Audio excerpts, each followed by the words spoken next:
10ویں محرم کو رانا ثناء اللہ صاحب نے ایک پریس کانفرنس کی اور انہوں نے کہا شہباز گل کے خلاف ایک قانونی FIR کا اندراج کیا ہے.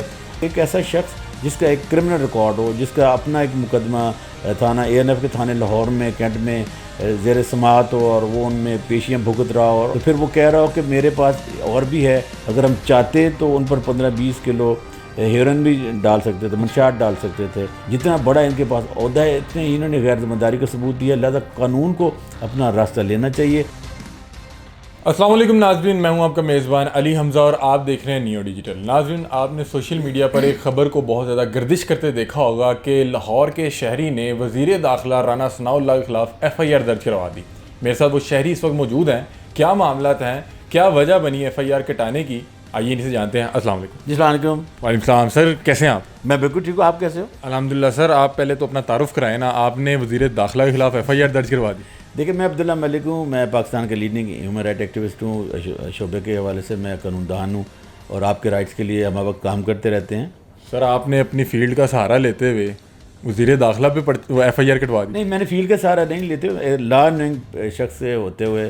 دیکھیے، ہماری لا کی منشا ہے کہ جو ہمارا سیکشن CRPC کا ہے 155، کوئی بھی شہری کہیں بھی کوئی ایسی معلومات رکھتا ہو جس سے کسی دوسرے شہری کے حقوق متاثر ہو سکتے ہیں تو وہ قریبی تھانے میں وہ اطلاع دے سکتا ہے اور اس کی اطلاع پر FIR کا اندراج ہونا قانوناً آپ کا یا کسی اور شہری کا حق ہے. اس کا مطلب ہے کہ FIR فرسٹ انفارمیشن رپورٹ ہوتی ہے کہ آپ کے نالج میں یہ بات آئی ہے اور آپ نے یہ بات جو متعلقہ ادارے ہیں ان تک پہنچا دی. آپ کا جو فرض ہے پورا ہو گیا بطور شہری. چونکہ لوگوں کو اس چیز کا علم نہیں ہوتا، ان کے یقیناً پرابلم ہوتی ہیں. سر وجہ کیا بنی، کیا مسئلہ کیا؟ اب آتے ہیں وجہ کی. دیکھیے، ہم نے 10ویں محرم کو ایک ایسا انسیڈنٹ دیکھا کہ 10ویں محرم کو رانا ثناء اللہ صاحب نے ایک پریس کانفرنس کی اور انہوں نے کہا کہ دیکھیے ہم نے شہباز گل کے خلاف ایک قانونی FIR کا اندراج کیا ہے. اگر ہم چاہتے تو ان پر 15-20 کلو ہیروئن بھی ڈال سکتے تھے، منشیات ڈال سکتے تھے. یہ جو ان کا جملہ تھا، ایک رسپانسبل وزیر داخلہ کے طور پر ہمیں لگا کہ یہ آئین اور قانون کی خلاف ورزی ہے. انہوں نے اپنے عہدے کا ناجائز استعمال کرتے ہوئے ایک تھریٹنگ، کسی کو ایک تھریٹ کیا، ان کو ایک کہا ہے کہ ہم آپ پر یہ بھی الزام لگا سکتے تھے.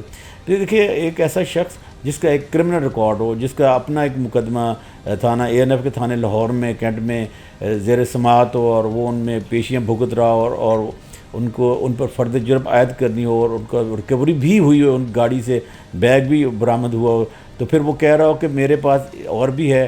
تو ہم نے کہا کہ چونکہ یہ وزیر داخلہ ہیں، یہ رسپانسبل ہیں، انہوں نے غیر ذمہ داری کا ثبوت دیا ہے. جتنا بڑا ان کے پاس عہدہ ہے اتنے ہی انہوں نے غیر ذمہ داری کا ثبوت دیا. لہذا قانون کو اپنا راستہ لینا چاہیے. اور یہ جو انہوں نے کہا کہ میرے پاس یہ موجود ہے، پورے میڈیا چینل پر آ کر انہوں نے انہوں نے یہ کہا ہے کہ میرے پاس موجود ہے، ان پہ ڈال سکتے تھے. دیکھیں نا، لفظ ڈال سکتے کا مطلب یہی ہوتا ہے کہ میرے پاس کوئی چیز پڑی ہوئی ہے اور ہم اس کو آگے لا کر اس کو ان کی گاڑی میں رکھ سکتے تھے. تو اس کا مطلب ہے کہ ایسا ہوتا ہے اور جو مخالف ہوتے ہیں ان کو ہم کس طرح جھوٹے اور بجا مقدمات میں ملوث کرتے ہیں. یہ تھا. تو اگر کسی شہری پر اس قسم کی آپ بات کریں گے تو یہ غیر ذمہ داری کے زمرے میں آتا ہے، یہ اس پر تھریٹنگ کے زمرے میں آتا ہے. مطلب کہ ایک اتنے بڑی پوسٹ کے مالک، اتنے بڑے وزیر کو یہ بات نہیں کہنی چاہیے تھی کہ اگر ہم چاہتے. جی دیکھیں، نیو چینل لوگوں کو آگاہی بھی دے، ہمیں لوگوں کو یہ آگاہی بھی دینی ہے. دیکھیں کہ ریاست کی ذمہ داری ہے کہ شہریوں کی جان و مال کا تحفظ کرے اور ریاست کا ایک ذمہ دار وزیر داخلہ جس کی پوری گرپ ہوتی ہے کہ اس نے ملک کے کونے کونے پہ شہریوں کو تحفظ دینے کے لیے اطلاعات اکٹھی کرنی ہوتی ہے. کہیں ملک میں ایسی تو نہیں ہونے جا رہا. تو اگر وہ وزیر ایک غیر ذمہ داری کا مظاہرہ کرے گا، تھریٹ کرے گا اور کہے گا کہ ہم یہ چیز ڈال سکتے تھے، تو یہ قانون ایک گرفت میں جاتا ہے. یہ ایک کرمنل ایکٹ ہے. اور دوسری بات یہ ہے کہ 2014 میں ایک نیشنل ایکشن پلان بنا تھا. اس میں یہ تھا کہ جو ہیٹ سپیچز ہوں گی، لوگوں میں نفرت پھیلانے والے لوگوں کے خلاف کارروائی ہوگی. تو ہم نے یہ کہا کہ یہ نیشنل ایکشن پلان کی خلاف ورزی بھی ہے اور ہمارا جو ضابطہ فوجداری ہے اس کی بھی خلاف ورزی ہے. تو میرے علم میں چونکہ بات آئی تھی، میں نے اپنے بار میں ٹیلی ویژن پر یہ 10 تاریخ کو یہ پریس کانفرنس ریپیٹ میں دیکھی تھی.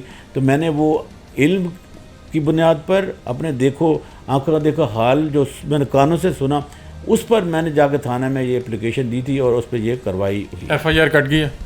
میرا خیال ہے کہ آج مجھے بتایا کہ FIR کٹ گئی ہے. ہم نے تو چونکہ اندراج مقدمہ کی درخواست دی تھی. اگر ان کیس کہ نہیں بھی کٹتی تو جسٹس آف پیس کے پاس ہمارا یہ قانونی اختیار ہوتا ہے کہ ہمارے SHO نے درخواست پر کوئی عمل درآمد نہیں کیا تو جو سیشن کورٹ ہوتا ہے وہ پھر عمل درآمد کرواتی ہے. کیا فیوچر دیکھ رہے ہیں؟ اس FIR پہ کوئی کارروائی بھی ہوگی یا بس یہ ہزاروں FIR کی طرح ایک FIR ہوگی؟ لیکن ایسی بات نہیں ہوتی کہ ہم پیمرا کو اپلیکیشن دے کے رانا ثناء اللہ صاحب کی تقاریر پہ پابندی لگا. میں آپ کو ایک نیوز بھی دوں.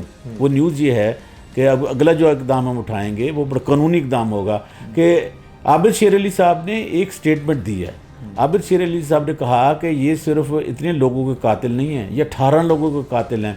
تو اب ہم یہ کہنے جا رہے ہیں, آپ کو میں نیوز دے رہا ہوں کہ ہم کمیشن بنوانے جا رہے ہیں کہ کمیشن بنائے, عابد شیر علی صاحب کو بھی بلائے کہ آپ نے کس بنیاد پہ کہا ہے کہ رانا ثناء اللہ 18 لوگوں کا قاتل ہے. اس کمیشن کی بنیاد میں رانا ثناء اللہ صاحب کے خلاف کارروائی ہونی چاہیے. دیکھیں جب کوئی چیزیں قانون کی نظر میں آتی ہیں تو اس میں ہر شہری کا یہ فرض ہے. یہ کوئی یہ حیرانگی کی بات یہ ہے کہ لوگ بڑے ان کے لیے تعجب کی بات ہے کہ جی آپ نے کیوں درخواست دے دی ہے, ایک وہ تو وزیر داخلہ ہیں. تو آپ کے چینل کی وساطت سے, نیوز چینل کی وساطت سے میں یہ بتانا چاہتا ہوں کوئی بھی شخص قانون سے بالاتر نہیں ہوتا, خواہ وہ وزیر اعظم ہو, خواہ وزیر ہو, یا کوئی عام شہری ہو, کوئی جج ہو, جرنیل ہو, قانون کی نظر میں سب برابر ہیں. اب دیکھتے ہیں کہ ریاست مدینہ والے پنجاب میں جو جن کی حکومت ہے, کیا وہ FIR کے اندراج کے بعد کوئی ایسا قانونی اقدامات اٹھاتے ہیں رانا ثناء اللہ کو گرفتار کرتے ہیں کہ نہیں؟ ہم نے تو اپنی ہمت دکھائی ہے. آپ حکومت کو دیکھتے ہیں کہ ان کے کیا پروں میں اتنی جان ہے کہ نہیں ہے. اچھا سر, لاسٹ آپ سے ایک سوال پوچھنا چاہوں گا. کہیں آپ کا کوئی رانا ثناء اللہ سے کوئی پرسنل تو نہیں ہے, آپ ایک خاص جماعت کا ہی نام لے جا رہے ہیں, انہی کے لوگوں کو رگڑے جا رہے ہیں؟ نہیں, کوئی ایسی بات نہیں ہے. ہم کوئی رانا ثناء اللہ صاحب کے کوئی خلاف نہیں ہے. رانا ہمارے پیشے سے تعلق رکھتے ہیں, ہمارے قابل احترام ہے, ہم کوئی ان کی تصدیق نہیں کر رہے.